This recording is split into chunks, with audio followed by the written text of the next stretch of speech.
क्या हो अगर आप गायब हो सकें और किसी को दिखाई ही न दें? क्या हो अगर आप कभी ना मरें और आपकी उम्र कभी खत्म ही ना हो? क्या हो अगर आप बचपन में वापस जा पाएं या कभी भविष्य में भी जा सकें? आज के इस वीडियो में आप साइंस के अजीब आविष्कारों के बारे में फील करेंगे। लेकिन इससे पहले अगर आप ऐसे ही नॉलेजेबल वीडियो देखने के साथ साथ class 9th, 10th, 11th, 12th and IIT JEE NEET जैसे कॉम्पिटिटिव एग्जाम की प्रिपरेशन करना चाहते हैं, टॉपर बनना चाहते हैं, तो इस चैनल को जरूर सब्सक्राइब कीजिए और इस वीडियो को लाइक कीजिए।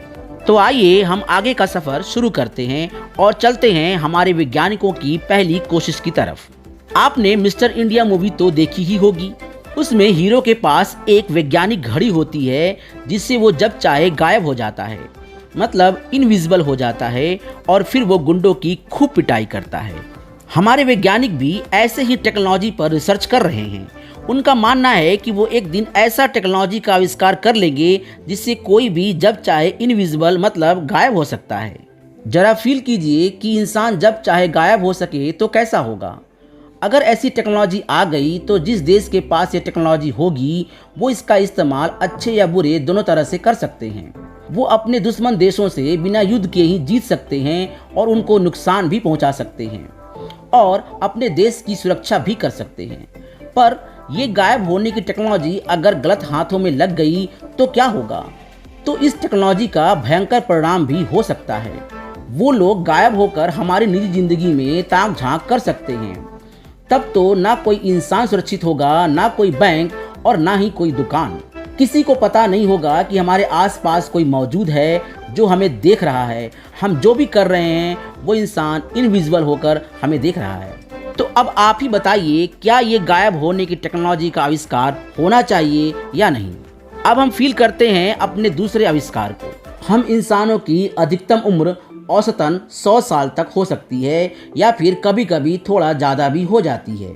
आपने सुना होगा कि इस दुनिया में जो आया है उसे एक दिन इस दुनिया से जाना ही होगा, फिर चाहे वो गरीब हो या फिर अमीर।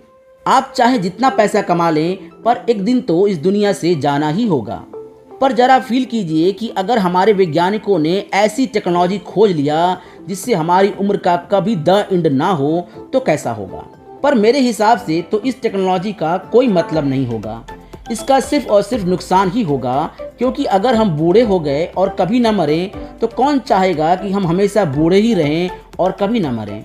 इसलिए हमारे वैज्ञानिकों को ऐसे टेक्नोलॉजी का आविष्कार करना चाहिए जिससे इंसान कभी बूढ़ा ही ना हो। अगर बूढ़ा ही नहीं होगा तो कभी मरेगा भी नहीं।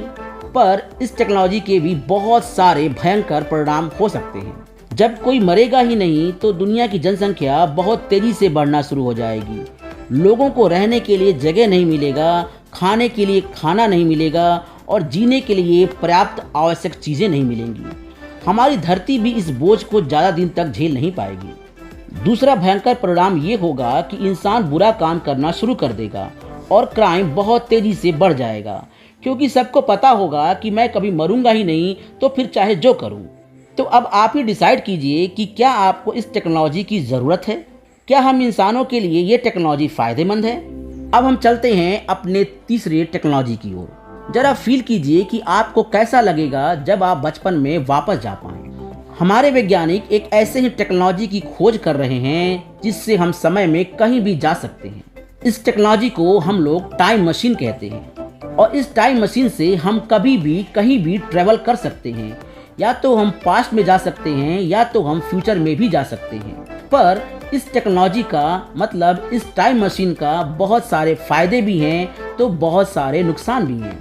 अगर हम समय में पीछे जा पाएं, मतलब भूतकाल में जा पाएं, तो हम जान पाएंगे कि हमारे पूर्वज कैसे थे, डायनासोर का समय कैसा था और हमारी पृथ्वी का उत्पत्ति कैसे हुई थी। हमारे वैज्ञानिकों को रिसर्च करने में बहुत ज़्यादा फायदा हो सकता है।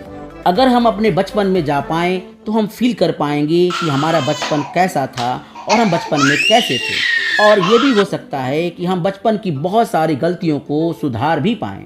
पर इस टेक्नोलॉजी का दुरुपयोग भी बहुत है। अगर ये टाइम मशीन गलत लोगों के हाथ लग गई तो वो पास्ट में या फ्यूचर में जाकर बहुत कुछ बदल सकते हैं और हमें नुकसान भी पहुंचा सकते हैं। लेकिन टाइम मशीन अगर सही हाथ में रहे तो मानव सभ्यता के लिए बहुत उपयोगी साबित होगी। बहुत से लोगों का मानना है कि भविष्य में हमारे वैज्ञानिकों ने टाइम मशीन की खोज कर लिया है, और बहुत से लोगों का ये भी मानना है कि वो इसी टाइम मशीन का यूज़ करके भविष्य से वर्तमान में आए हैं। इसके बहुत सारे प्रमाण भी दिए गए और इसके बहुत सारे दावे भी किए गए। अब ये कितना सच है या कितना झूठ, ये आप ही डिसाइड कीजिए। अब हम आ गए हैं अपने चौथे और आखिरी टेक्नोलॉजी पर। आपने बाइक, कार, ट्रेन या हवाई जहाज से यात्रा तो किया ही होगा। तो आपने कितनी स्पीड से यात्रा किया होगा? 100 किलोमीटर प्रति घंटे से 1000 किलोमीटर प्रति घंटे तक, या फिर उससे भी ज़्यादा? हमने आज तक सबसे ज़्यादा स्पीड की स्पेसक्राफ्ट लॉन्च किया है, जिसकी स्पीड है 150 किलोमीटर पर सेकेंड। मतलब कि ये स्पेसक्राफ्ट 150 किलोमीटर का सफ़र मात्र 1 सेकेंड में पूरा कर सकता है। पर इस ब्रह्मांड की मैक्सिमम स्पीड है लाइट की स्पीड, और वो है 3 लाख किलोमीटर पर सेकेंड। मतलब लाइट 1 सेकेंड में 3 लाख किलोमीटर की दूरी तय कर सकता है। हमारे वैज्ञानिक ऐसे ही कोशिश में लगे हैं कि हम भी कभी ऐसे टेक्नोलॉजी का आविष्कार कर पाएं जिसकी स्पीड लाइट की स्पीड के बराबर हो, या फिर उससे भी ज़्यादा। पर सबसे बड़ी प्रॉब्लम ये है कि अगर कोई भी चीज़ लाइट की स्पीड से चले तो उसका मास बहुत ज़्यादा बढ़ जाता है और समय बहुत धीमा हो जाता है। खैर, ये सब तो हमारे वैज्ञानिक संभाल लेंगे और इन प्रॉब्लम्स का सलूशन भी निकाल लेंगे। पर आप जरा फील कीजिए कि अगर हम कभी लाइट की स्पीड से ट्रेवल कर पाएँ तो मून तक मात्र 1.3 सेकेंड में पहुंच जाएंगे और अपने सूरज तक मात्र 8 मिनट में पहुंच जाएंगे। यहाँ तक कि अपने सबसे नज़दीक के एक्सोप्लैनेट पर हम 5 साल में ही पहुंच जाएंगे। एक्सोप्लैनेट वो प्लैनेट होता है जिन पर हमारी धरती की तरह ही जीवन के होने की उम्मीदें होती हैं। तो क्या आप चाहेंगे कि हम भविष्य में कभी लाइट के स्पीड से ट्रेवल कर पाएं? तो आपको क्या लगता है कि भविष्य में इन चारों में से कौन सी टेक्नोलॉजी आनी चाहिए? आपको जो भी टेक्नोलॉजी पसंद हो उसको कमेंट में ज़रूर लिखिए। और अगर आपको ये सफ़र अच्छा लगा हो तो इस चैनल को सब्सक्राइब कीजिए और इस वीडियो को लाइक कीजिए।